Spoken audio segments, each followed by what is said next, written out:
এটা তো লং টং থাকবে। রুই রুই রুই তাহলে সব তুলে দিই।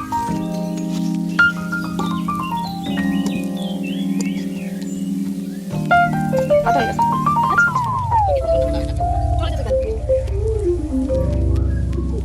গরম লাগবে। হ্যালো এভরিওয়ান, কেমন আছো সবাই? আশা করছি খুব খুব ভালো আছো। আজকে জামাই ষষ্ঠীর দুপুরবেলা, তো আমরা বাড়িতেই আছি। তো রান্নাবান্না তো হবেই, জানোই আমাদের তো ষষ্ঠীতে যাওয়া হয়নি, তার জন্য বাড়িতেই রান্নাবান্না করে খাওয়া হচ্ছে। তো মাংস, ভাত, বেগুন ভাজা আর লাউ শাকের তরকারি খাওয়া দাওয়া করে দেন আমরা বাড়ি থেকে বেরিয়েছি প্রায় সন্ধ্যা 6টা নাগাদ। তো বেরিয়ে আমরা যাচ্ছি যেখানে থাকি সেখানে। তো অনেক দিন হয়ে গেল বাড়িতে গেছি, আর মনটা ভালো লাগছে না। আর ইভানের মানে বলতায় কামড়িয়ে একদম পুরো ফুলিয়ে ফেলেছে, আমারও কামড়িয়েছে। তো আর বেশি দিন থাকিনি, আর ইভানের পাপার ক্লাস আছে, রাতে করে ক্লাস থাকে, সেজন্য চলে আসতে হলো। তো দেন বাড়িতে এসে জানোই তো, মানে না থাকলে মানে সব কিছু এলোমেলো হয়ে যায়, তো সব পরিষ্কার করতে হয়। তো এই যে পরিষ্কার করে আগেই চাদরটা চেঞ্জ করে নিয়েছি, কারণ বিছানায় মানে ফ্রেশ হয়ে বসতে হবে, এর জন্যই। আর ঘরের বিছানাটা পুরো টান টান থাকলে না, মানে মনে হয় অর্ধেক কাজটা পরিষ্কার। আর বিছানা এলোমেলো থাকলে মনে হয় যেন মানে কি নেই আর কি নোংরা হয়ে রয়েছে মনে হয়, মানে আরও খুব খারাপ পরিস্থিতি হতে থাকে আর কি। যাই হোক, আমি বিছানাটা গুছিয়ে নিয়ে ঘরটার ঝাড় দিয়ে মুছে পুরো পরিষ্কার করে ফ্রেশ হয়ে নেব, একবার স্নান করে নেব আর কি। যাই হোক, এদিকে দেখো আমার মহারাজা এসে চেঞ্জ করবে না, এটা পরেই থাকবে। কখন থেকে খোলানোর চেষ্টা করছে, খুলছে না। এর ফাঁকে ও ঠাকুমা দেখা করতে এসেছিল, ওকে নিয়ে গেছে। তো ভাবলাম এই ফাঁকে আমি স্নানটা করে নিই। তো স্নান করে এসে তারপরে একটু রেডি হলাম, কারণ ইভানের বাবার একটা বন্ধু আসবে, তো এর জন্যই। তো আম কেটে দিয়েছিলাম ফলের মধ্যে, আর আন্টি দেখো আসার সঙ্গে সঙ্গে পরোটা, ফ্রাইড রাইস আর বেগুনি দিয়েছিল, আর পিঠা। তো সেটা আর কি দিয়েছিলাম খাওয়ার জন্য, কিন্তু খাইনি। দেন আমরা রাত্রেবেলা ওটা আর কি খেয়ে আর কি ঘুমিয়েছি, কারণ আর পেটে জায়গা ছিল না। দুপুরবেলা ভাত খেয়ে এসেছিলাম, আর রাতে ওই ফ্রাইড রাইস দুজন মিলে খেয়ে দেন ঘুমিয়ে গেছি। এটা ছিল পরের দিনের ভিডিও। পরের দিন সকালবেলা, মানে জামাই ষষ্ঠীর পরের দিনের আর কি সকালবেলাটা। তো ঘুম থেকে উঠতে একটু দেরি হয়ে গেছে, কারণ রাতে তেমন একটা ঘুম হয়নি, এর জন্যে। আর কয়েকদিন বাড়িতেও একদমই ঘুম হয়নি, কারণ প্রচণ্ড গরম ছিল আর অনেক টেনশন ছিল, সেজন্য একটু ঘুমাতে পারিনি। দেন আজকেও সকাল থেকে ঘুম নেই। আর কালকে রাতে মা একবার ফোন করেছিল যে দাদা হয়তো যেতে পারে। আমি বললাম যে কেন হঠাৎ দাদা আসবে? বললো না কি দরকার ওখানে, সেই জন্য তোর ওখানে যাবে। ঠিক আছে, তাহলে আসুক। সেই জন্য ঘুম থেকে ওঠার পরে ভাবছি কি রান্না করব।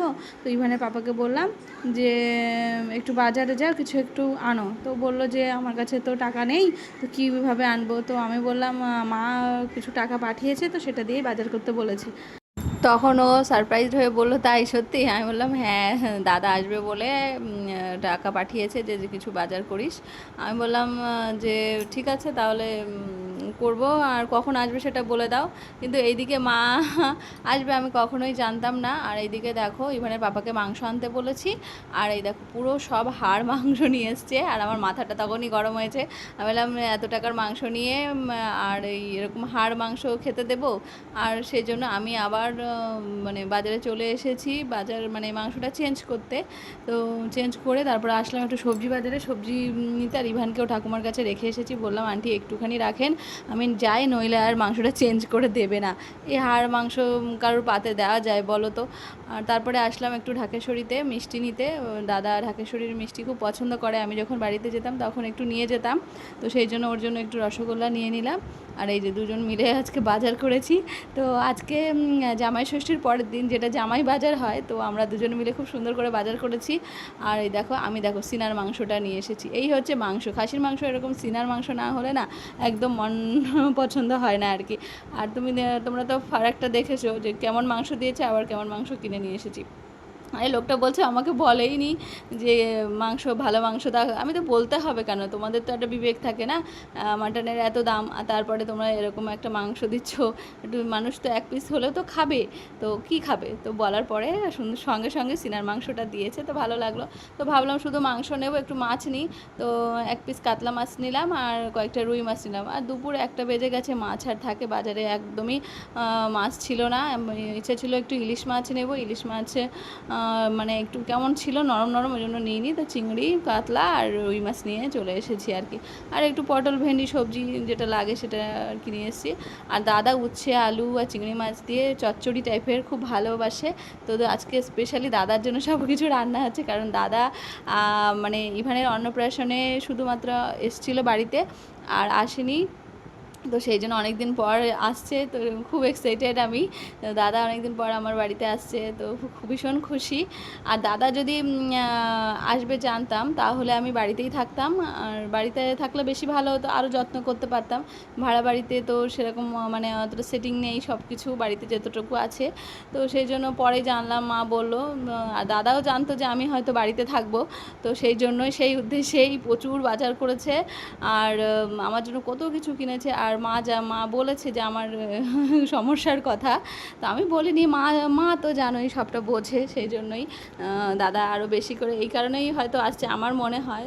তো যাই হোক, দাদা যেরকমভাবে পছন্দ করে সেরকমভাবেই আমি রান্না করছি আর কি। ছোটোবেলা থেকে তো দাদাকে আমিই রান্না করে খাইয়েছি, তো দাদার যেগুলো মন পছন্দ আমি জানি, তো সেরকমভাবেই বাজার করে সুন্দর করে নিয়ে এসেছি আর রান্নাও করছি, দেখা যাক কতটুকু হয়। আর ইভান তো দেখো আজকের দিনে ভীষণ জ্বালাতন করছে, আর একটার পর একটা করে যাচ্ছি, প্যানকেক করেছি, এদিকে ভাত করেছি, কোনো কিছুই খাওয়ার নাম নিচ্ছে না। আর আমি খেতে বসেই মানে খেতে দিচ্ছে না, এত দুষ্টুমি করছে। তো তারপরে আমি এই প্যানকেকটা করেছিলাম, তাও খাচ্ছে না, কান্না করেই যাচ্ছে। তো তার মধ্যেই আমার রান্নাবান্নাগুলো কমপ্লিট করতে হলো। এই যে মাটনটা রান্না করেছি, আর আমরা আলু পছন্দ করি না, কিন্তু ইভানের পাপা আলু ভীষণ পছন্দ করে, সেই জন্য একটু আলু দিতে হয়েছে। তার ফাঁকে আমি আমার ভাতটা রেখে, তখন বাজে প্রায় 4টে, তো খাওয়া হয়নি, পুরো ক্লান্ত, প্রায় 4:30 নাগাদ মা এই যে চলে আসলো।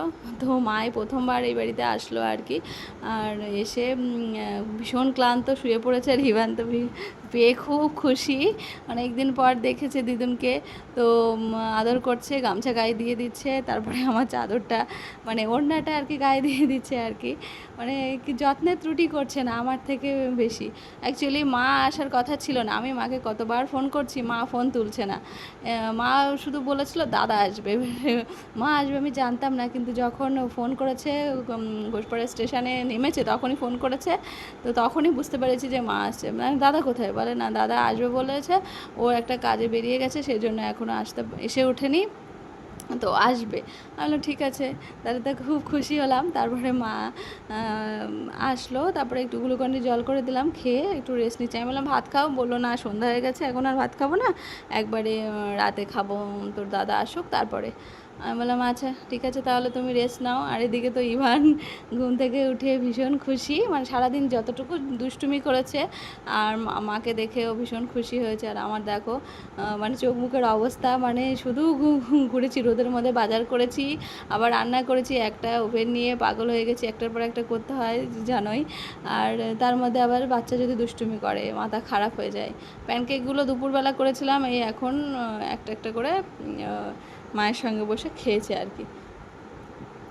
এখন দেখো চুপ করে বসে বসে ফোন দেখছে, আদর কত দেখেছো। তো ইভানের পাপা দুপুরবেলা একটু মাংস দিয়ে ভাত খেয়েছিল, আর আমি তো আন্টির সয়াবিনের তরকারি দিয়েছিল, সেটা দিয়ে একটুখানি খেয়েছি, তাই খেতে পারিনি, এত দুষ্টুমি করছে, কান্না করছে, তারপরে একটু রেস্ট হয়নি, আর মাথা ভন করে যন্ত্রণা করছে। তো মা শোয়াতে তারপরে সন্ধ্যার দিকে একটু মানে এরকমভাবে একটু রেস্ট নিয়েছিলাম।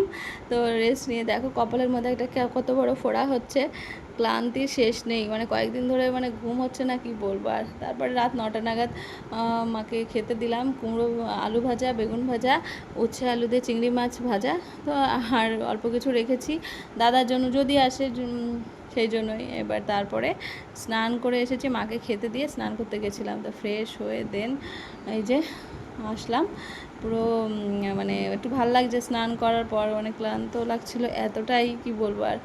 আর ঘুম না হলে মানুষের যেমন লাগে। আর দেন সবাই খাওয়া দাওয়া করে শুয়ে পড়েছিলাম, আর দাদা আস্তে আস্তে প্রায় 11টা বেজে গেছিলো। তো 11টার সময় আর কি খাওয়া দাওয়া করে 12টা বেজে গেছিলো ঘুমাতে ঘুমাতে। আর দাদা প্রচুর বাজার করে নিয়ে এসেছে, প্রায় 1 মাসের বাজার আমার জন্য করে নিয়ে এসেছে। তো আমি তো অবাক হয়ে গেছি। আর এই দেখো ওভেনটা মা সকালবেলা মানে পরের দিন সকালবেলা এই যে ওভেনটা খুলছে। আর মা ওভেনটা আনাতে আমার ভীষণ খুশি হয়েছি, মানে আমি ভীষণ খুশি হয়েছি, সরি। তো কি বলবো, আর মারাই বোঝে তাই না বলো, মেয়েদের কষ্টটা মনটাও বোঝে। এবার অনেক দিন ধরে বলছি এরকম এরকম ওরকম, তো মা ঠিক বুঝেছে যে ওর একটা গ্যাস দরকার, আমি নিয়ে যাই কিনে। তো সেই জন্য উনি সারপ্রাইজ দেবে বলে এবার দাদার সঙ্গে আসার কথা ছিল, তো একসঙ্গে আসতে পারেনি, এবার দাদার মাঝখান থেকে চলে গেছে, সেই জন্য মা বলতো না যে মা আসছে, লাস্টে বলতে হলো আর কি। আর এটা নিয়ে আসছে জানে আমি খুশি হব, সেই জন্যই আর কি বলেনি আর কি, যে আসার পরেই আমাকে চমকে দেবে আর কি, এরকম একটা বিষয়। মা এরকম সবসময় করে, মানে উনি সারপ্রাইজ দিতে ভীষণ পছন্দ করে, বিশেষ করে আমাকে আমাকে সারপ্রাইজ দিতে মানে ভীষণ পছন্দ করে। মা জানে আমি ওনাকে কতটা ভালোবাসি, আর উনি আসলেই আমি খুশি, এরকম একটা ব্যাপার। তো যাই হোক, এই যে দেখো ওভেনটা কিন্তু খুব সুন্দর হয়েছে, জানো তো। তো দেখো আমি তো দেখো সিঙ্গেল ওভেনে কতদিন ধরে রান্না করছি। আমি আমি ভাবছি আমার এই কষ্ট কবে দূর হবে। আর তার মধ্যে জাল ওঠে না, তার আগে কয়েকদিন আগে আন্টির ওভেনটা দিয়ে রান্না করেছি। আর সব সময় তো আর বর্ণেরটা নিয়ে করা যায় না, তাই না বলো। আর আমার রাঁধতেও দেরি হয়। তো দেখো মা সেট করে দিচ্ছে, দেখো কি সুন্দর না ওভেনটা। আমার তো ভীষণ ভীষণ পছন্দ হচ্ছে, অনেক দিনের স্বপ্ন একটা পূরণ হলো মনে হচ্ছে, সেটা মাই পূরণ করলো সত্যি। মানে আর সত্যি কথা বলতে মা আমার অনেক কিছু জিনিস দিয়েছে, মানে সংসারে যাবতীয় যেটুকু জিনিস আছে মাই দিয়েছে টুকটুক টুকটুক করে, যেমন পিঁড়ি বেলনাই, মিক্সার মেশিন, মানে সব কিছু, মানে প্রায় থালা বাসন সব কিছুই মার দেওয়া আর কি, মানে মায়ের হাতের সব কিছু আমার সংসারে যা আছে আর কি। তো যাই হোক, ওই যে চেয়ারটা দেখলো, চেয়ারটাও আমার মা কিনে দিয়েছে। আর দেখো গ্যাসটা সেট করে দিয়ে, আর এই যে ইভান এখনও ঘুম থেকে ওঠেনি, তা ততক্ষণে মা বললো ঠিক আছে চল আমি গ্যাস সেট করে দিয়ে রান্নাবান্না আমি বসিয়ে দিই। আমি বললাম ঠিক আছে করো, আমি বেঁচে গেলাম এ যাত্রা। তো যাই হোক, এই যে দেখো গ্যাসটা জ্বালিয়ে আর কি দেখছি। আর ইভানের পাপা বলছে দেখি, আমি একটু দেখি, কারণ ওর খুব এক্সাইটেড হয়ে গেছে একদম দেখার জন্য, মানে ও একটু চাটা করে তো একটু ভালো করে জেনে নিচ্ছে। মা সামনে বলতে পারছে না, তাই বললাম ঠিক আছে দেখিয়ে দিলাম। এই যে আর গ্যাসটা একটু নড়ছে, তো তলায় একটা কিছু দিতে হবে, আর ভেতর থেকে পাইপটা দেওয়াতে বেশ সুবিধা হয়েছে। আর এই সাইডে একটু নোংরা, দেখো সাদাটা একটু মানে টালি বসালে ভালো লাগতো মানে, কিন্তু কালোর সঙ্গে কালো ম্যাচ হয়ে গেছে এটাই। যাই হোক আমার কাজটা মিটলেই হবে।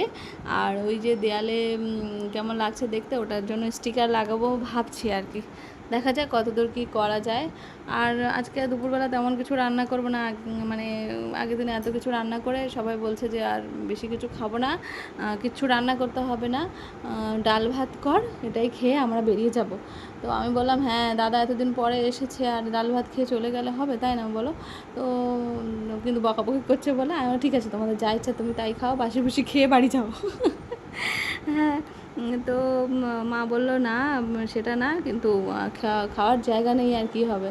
তো তারপরে মা চলে আসলো, মায়ের হাতের স্পেশাল রুটি হচ্ছে গরম জল দিয়ে সুন্দর করে রুটি বানায়, সেই রুটিটা বানাচ্ছে। আর আমি ভাবছি সেমাই বানাবো, রুটি সেমাই। আর দাদা প্রচুর মিষ্টি নিয়ে এসছে, আমাদের ওদিকে মানে স্পঞ্জের মিষ্টিগুলো খুব ভালো লাগে খেতে, তো সেই মিষ্টি এনেছে প্রায় 1-1.5 কেজি মতো।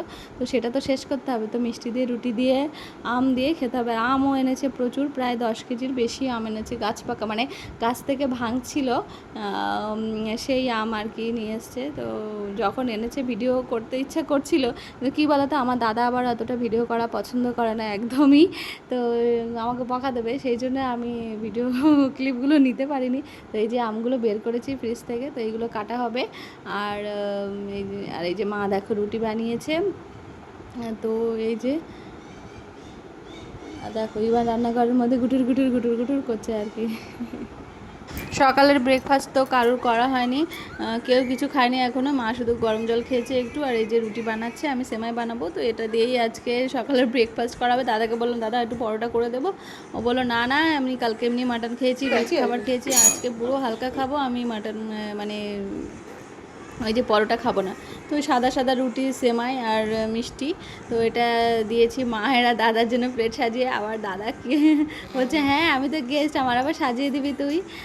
তারপরে দেখো ইভানের পাপা একটু বাড়ি গিয়েছিলো, বাড়িতে গিয়ে কাঁঠাল নিয়ে এসছে, ডাব নিয়ে এসছে, তো মা ডাব কাটছে, আর মা বললো তুই একটু খা, রাহুল একটু খাক, তো মা একটু কেটে দিচ্ছে, আমাদের তো দাও নেই, তো ছুরি দিয়েই আর কি কাটছে।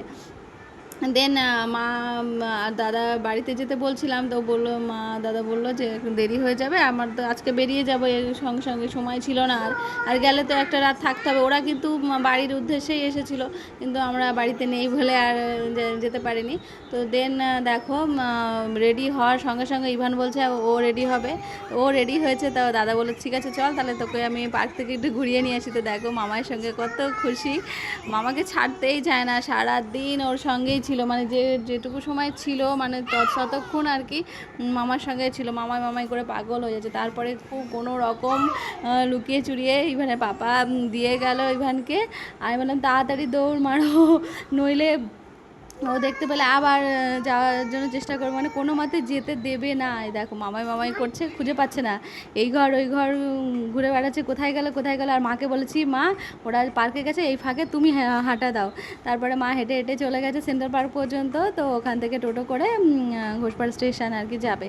তো দেন আসার পরে আর দেখো তাও কান্নাকাটি খুব করছিল, তারপর মিষ্টি দিয়েছে, একটু থেমেছে। তো রাহুল গেছে মা দাদাকে ট্রেনে তুলে দিতে, কল্যাণ সীমান্ত আছে 4:30টায়, তো সেটাইতেই উঠবে, তো সেই জন্য তাড়াতাড়ি করে দৌড়ে দৌড়ে গেছে। ইচ্ছা ছিল 3:30টা ধরবে, কিন্তু পারেনি, ইভান দুষ্টুমি করছিল, মানে ছাড়ছিলই না, যেতে দেবে না আর কি। যাই হোক লুকিয়ে চলে যেতে হলো। তো দাদা বলছিল ঠিক আছে তাহলে চল আমাদের সঙ্গে চল তোরা, আমি বললাম না, ইভানের পাপা রাতে ক্লাস আছে, আর এখন তো যাওয়াই যাবে না, আর স্কুল আছে, কয়েকদিন পর পর স্কুল খুলে যাবে, সেই জন্য আর যাবো না। তো সেই জন্য একটু মনটা খারাপ লাগছিলো চলে যাওয়ার সময়। আর ইভানকে টাকা দিয়ে গেছে হাত খরচা, আর ইভান তো নেয় না টাকা, মানেটা বোঝে না এখনও, তো ওর টাকা মানে আমার হয়ে গেছে আর কি। তো তারপরে চলে আসলাম।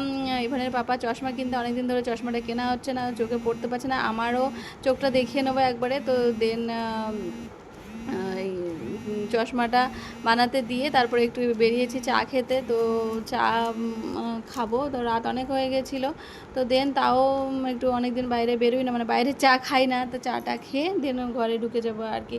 তো এর ফাঁকেই আবার এক দাদার সঙ্গে দেখা হলো, ইভানের আবার চিপস কিনে দিল, তো চিপস খেয়ে আর আমরা চা খেয়ে দেন বাড়িতে চলে এসেছি। রাতে আর কিছু খাবো না। তো চলো আজকের ব্লগটা এখানে এন্ড করছি, ভালো থেকো সুস্থ থেকো, টাটা গুড নাইট।